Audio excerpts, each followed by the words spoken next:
எல்லா புகழும் இறைவனுக்கே. அஸ்ஸலாமு அலைக்கும் வரஹ்மத்துல்லாஹி வபரகாத்துஹு. குறிஞ்சி இலக்கியம் என்ற தோழிகள் அனைவருக்கும் இன்றைய மாலை பொழுது இனிய பொழுதாக அமைய இறைவனை வணங்கி வேண்டி என் உரையை தொடங்குகிறேன். தோழி கோகிலா கேட்டுக்கொண்டதற்கு இணங்க, இஸ்லாம் என்றால் என்ன, ஈமான் என்றால் என்ன, நோன்பின் மாண்புகள் என்ன அப்படின்னு ஒரு சிறிய விளக்கம் சொல்லலாம் அப்படின்னு நான் நினைக்கிறேன். இஸ்லாம் என்றால் என்ன? இதுல முதல்ல நம்ம தெரிஞ்சுக்க வேண்டியது, ஒரு முஸ்லிம் இன்னொரு முஸ்லிமை பார்க்கும்போது ஃபர்ஸ்ட் சலாம் சொல்றாங்க. அஸ்ஸலாமு அலைக்கும் வரஹ்மத்துல்லாஹி வபரகாத்துஹு அப்படின்னு. இதுக்கு என்ன பொருள் அப்படின்னா, உங்கள் மீது சாந்தியும் சமாதானமும் உண்டாகுக அப்படின்னு பொருள். நம்ம இறை தூதர் முகமது நபி அவங்க பேர் எழுதும் போதோ சொல்லும் போதோ ஸல்லல்லாஹு அலைஹி வஸல்லம் அப்படின்னு சொல்லணும். அதுக்கும் இதே மாதிரியான பொருள். அல்லாஹ் அவர்கள் மீது கருணையும் சாந்தியும் பொழிவானாக அப்படின்னு ஒவ்வொரு தடவையும் இதை நம்ம அவங்க பேர் சொல்லும்போது சொல்லணும். இஸ்லாமோட அடிப்படை என்னன்னு பார்த்தீங்கன்னா, ஈமான் கொள்வது. ஈமான்னா என்ன? ஈமான் என்றால் நம்பிக்கை. ஒரு 6 விடயங்கள் இருக்கு. இந்த 6 விடயங்கள் மீது நீங்க நம்பிக்கை வைத்தா மட்டும்தான் ஒரு இஸ்லாமியனாக இருக்க முடியும். இறைவனை நம்புதல், இறை தூதரை நம்புதல், வானவர்களை நம்புதல், இறுதி நாளை நம்புதல், வேதங்களை நம்புதல், நன்மையும் தீமையும் இறைவனாலே நடக்கின்றன என்பது நம்புறது. இதை நம்ம கண்டிப்பா நம்பணும். இஸ்லாமோட கடமைகள் அப்படின்னு பார்க்கும்போது 5 கடமைகள் இருக்கு. இந்த 5 கடமைகளை இஸ்லாத்தின் தூண்கள் அப்படின்னு சொல்லுவாங்க. கலிமா, தொழுகை, நோன்பு, ஜகாத்து, ஹஜ். கலிமா என்றால் கலிமாலே 5 கலிமாக்கள் உண்டு. அதோட சாராம்சம் என்ன அப்படின்னா, வணக்கத்திற்குரியவன் அல்லாஹ்வை தவிர வேறு யாரும் இல்லை, முகமது நபி ஸல்லல்லாஹு அலைஹி வஸல்லம் அவர்களை அல்லாஹ்வின் தூதராக ஏற்றுக்கொள்கிறேன் அப்படின்னு உறுதி பூணணும். இரண்டாவதாக தொழுகை. 5 வேளை தொழுகணும். அந்த தொழுகைக்கான நேரங்கள் அப்படின்னு பாத்தீங்கன்னா, சுபு அல்லது ஃபஜர் காலையில தொழுக.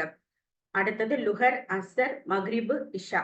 இந்த ஃபஜர் தொழுக அப்படிங்கிறது சூரியன் உதிப்பதற்கு முன்பாக தொழணும். வைகறை நேரத்துல சூரிய உதிக்கிறதுக்கு முன்பாக தொழுகிறதும் ஃபஜர் தொழுக. அடுத்தது லுஹர் அப்படிங்கிறதும் சூரியன் உச்சியில இருக்கும்போது. அசர்ன்றது சூரியன் அஸ்தமனத்துக்கு முன், மக்ரிபு அஸ்தமனத்துக்கு பின், இஷாங்கிறது நல்ல அஸ்தமனமாகி நள்ளிரவாகும் போது தொழக்கூடிய தொழுகை. இந்த 5 வேளை தொழுகை கண்டிப்பாக ஒவ்வொரு முஸ்லிம் கடைபிடிக்க வேண்டும். மூன்றாவதாக நோன்பு. ரமலான் மாதத்தில் 30 நாட்களும் காலையிலிருந்து மாலை வரை உண்ணாமலும் பருகாமலும் இருக்க வேண்டும். இதுதான் நோன்பு. நான்காவது ஜகாத். ஜகாத் என்றால் ஏழை வரி அப்படின்னு சொல்லலாம். நம்முடைய வருமானம் அல்லது சேமிப்பிலிருந்து 2.5% ஏழைகளுக்கு கட்டாயம் தர்மம் செய்ய வேண்டும். அடுத்தது ஹஜ். வாழ்க்கையில ஒரு முறையாவது புனித ஹஜ், அதாவது மக்காவிற்கு புனித பயணம் மேற்கொள்ள வேண்டும்.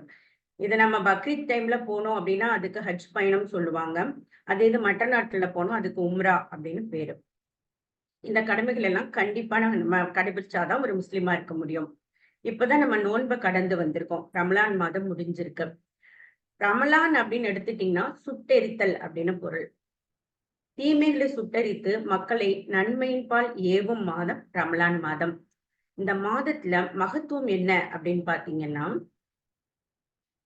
மக்களுக்கு நன்மை தீமைகளை பிரித்து அறிவித்து காட்டக்கூடிய, நேர்வழியை காட்டக்கூடிய திருக்குர்ஆன் என்ற புனித வேதமானது அருளப்பட்ட மாதம் ரமலான் மாதம். இந்த மாதத்தை பத்தி சொல்லும்போது குர்ஆன்ல அத்தியாயம் 2ல ஒரு இறை வசனம் இருக்கு. உங்களில் யார் இம்மாதத்தை அடைகிறாரோ அவர் நோன்பு நோற்கட்டும். இது நம்ம நோன்பு கண்டிப்பா வைக்கணும். சின்ன குழந்தையா இருக்கும்போதே இதெல்லாம் நமக்கு பழக்கப்படுத்தி விட்டுருவாங்க. காலையில சூரிய உதயத்துக்கு முன்னாடி ஷஹர், அப்ப எடுத்துக்கிற உணவுக்கு பேரு ஷஹர். அதுக்கப்புறமா மாலையில சூரிய அஸ்தமனத்துக்கு பிறகு நோன்பு திறக்கிறோம். அதுக்கு பேரு இஃப்தார் விருந்து உணவு, இஃப்தார் உணவு. இந்த இடைப்பட்ட 12 to 14 மணி நேரம் நம்ம எதுவுமே எடுத்துக்க கூடாது, தண்ணீர் கூட எடுத்துக்க கூடாது. இந்த நேரங்கள்ல அதிகம் தொழுகணும், குர்ஆன் ஓதணும், இறை வணக்க வழிபாடுகள்ல ஈடுபடணும். மற்ற நாள்கள்ல நம்ம 5 நேரம் தொழுகிறோம். இந்த நோன்பு நாட்கள்ல சிறப்பு தொழுகை தராவிக் தொழுகைன்னு சொல்லிட்டு அதுவும் இந்த தராவிக் தொழுகை சேர்த்து நம்ம தொழுகணும். இந்த கடைசி 10 நாள் இந்த நோன்புல ஓர் ஒற்றைப்படை இரவில் தான் குர்ஆன் அருளப்பட்டது. அந்த இரவுக்கு பேர் லைலத்துல் கத்ர் அப்படின்னு சொல்லுவாங்க. அந்த இரவு 1000 மாதங்களை விட சிறப்பானதாகும். அந்த இரவுல விடியும் வரைக்கும் நம்ம தொழுதோம் அப்படின்னா நம்முடைய முந்தைய பாவங்கள் எல்லாம் மன்னிக்கப்படுகின்றன. இவ்வளவு மகத்துவம் மிக்கது இந்த ரமலான் மாதம். இந்த மாதத்துல நம்ம ஏனைய மத்த கடமைகளையும் சேர்த்துதான் செய்வோம். இதுல ஜக்காத் கொடுப்போம், தொழுவோம், அது மாதிரி நோன்பு வைக்கிறோம், ஈமான் நம்ம இப்ப களிமா சொல்றது அந்த மாதிரி எல்லாம் இருக்கும். அது போக இந்த மாதத்துல ஹஜ்ஜுக்கு போறவங்க அதுவும் அவங்க நிறைவேற்றிட்டு வருவாங்க. யாருக்கு வாய்ப்பு இருக்கோ போயிட்டு வருவாங்க.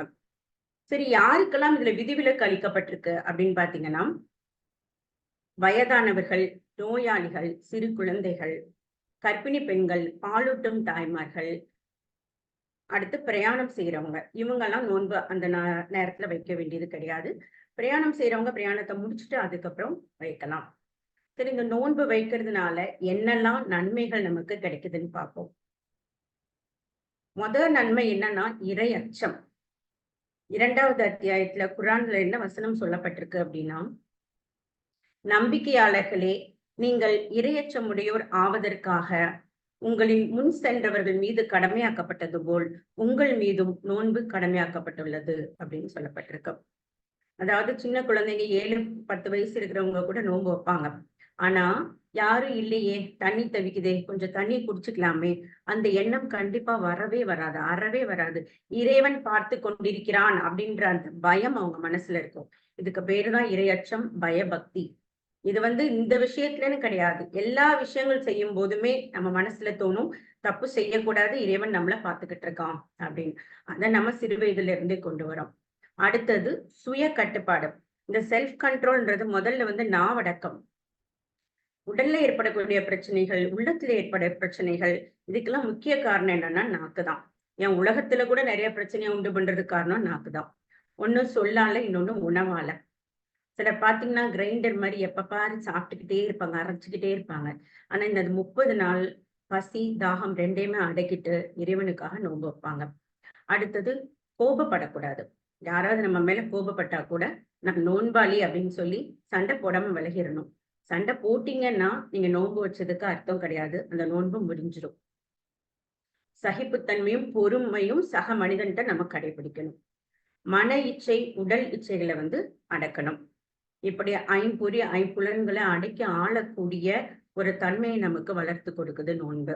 இதனால நமக்கு மன வலிமை அதிகமாகும். தீய சொல், தீய செயல்கள்ல இருந்து நம்மை காக்கக்கூடிய கேடயமாக நோன்பு விளங்குகிறது. சரி, இந்த நோன்பினால மருத்துவ பயன்கள் நமக்கு என்னெல்லாம் கிடைக்குது? ஜீரண மண்டலம் சொல்லக்கூடிய அந்த டைஜஸ்டிவ் சிஸ்டம் சுத்திகரிக்கப்படுகிறது. காலை சாப்பாடு, மதிய சாப்பாடு, நைட்டு சாப்பாடு, காஃபி, டீ, ஸ்நாக்ஸ்ன்னு டைஜஸ்டிவ் சிஸ்டமே கதறுது உள்ள. என்னடா இவன் இப்படி போட்டுக்கிட்டே இருக்கான்னு. இந்த 1 மாசம் அதுக்கு நாம ஓய்வு கொடுக்கிறோம். அடுத்து இப்ப இன்டர்மீடியன்ட் ஃபாஸ்டிங் அப்படின்னு சொல்றாங்க இல்லையா, அதுவும் இதே மாதிரியான ஒரு விரத முறைதான். உடல் பருமனை குறைக்கிறதுக்காக செஞ்சுட்டு இருக்காங்க. உலகத்துல இப்ப சமீபத்துல நடத்திய ஒரு ஆராய்ச்சி என்ன சொல்லுது அப்படின்னா, 12ல இருந்து 14 மணி நேரம் உணவு எடுத்துக்கொள்ளாமல் நோன்பு வைக்கும் பொழுது உடல்ல இருக்கக்கூடிய சர்க்கரையானது எரிக்கப்பட்டு சர்க்கரை நோய் கட்டுப்பாட்டுக்குள் வருகிறது அப்படின்னு. மன அமைதியோடு இருக்கிறதுனால ரத்த அழுத்தம் என்று சொல்லப்படுகின்ற பிபி கட்டுப்பாட்டுக்குள் வருது, கொழுப்பு குறைகிறது. அடுத்து இப்படிலாம் நடக்கிறதுனால இதே நோய்கள் வராமல் தடுக்கப்படுகிறது. The American journal of clinical மெடிசின்ல ஒரு ஆய்வு பண்ணியிருக்கிறாங்க. அவங்க என்ன சொல்லியிருக்கிறாங்க அப்படின்னா, நோன்பானது பெருங்குடல், நுரையீரல், மார்பக புற்றுநோய்களில் குறிப்பிடத்தக்க அளவில் ஆபத்தை குறைக்கிறது அப்படின்னு சொல்லியிருக்கிறாங்க. இது மட்டுமல்ல, லண்டன்ல கேம்பிரிட்ஜ் பல்கலைக்கழகத்துல கேமரூன் ஒரு டான் ஃபரூக் அப்படின்ற அந்த மருத்துவமனையில வேலை பார்க்கிற டாக்டர் ரஷீன் என்ன சொல்றாரு அப்படின்னா, நோய் எதிர்ப்பாற்றலை தருகிறது, தொற்று நோய்கள்ல இருந்து பாதுகாக்குது அப்படின்னு சொல்றாரு. நினைவு ஆற்றலையும் கவனிக்கும் திறனையும் மேம்படுத்துகிறது அப்படின்னு சொல்றாங்க. இது என்ன லண்டன் டாக்டர் சொன்னாங்க, அமெரிக்க டாக்டர் சொன்னாங்கன்னு ஏன் சொல்றேன்னா, லோக்கல் சித்தா டாக்டர் சொன்னா எடுபடுதான்னு தெரியல, அதனால ப்ரூஃபோட சொல்லிட்டேன். இறுதியா முகமது நபி ஸல்லல்லாஹு அலைஹி வஸல்லம் சொன்ன ஒரு வசனத்தை சொல்லி முடிக்கலாம்னு நினைக்கிறேன். நோன்பாளியின் வாயிலிருந்து வரும் வாடையானது அல்லாஹ்விடத்தில் கஸ்தூரியின் வாடையை விட சிறந்ததாகும். அவ்வளவு மாண்பு மிக்கது நோன்பு.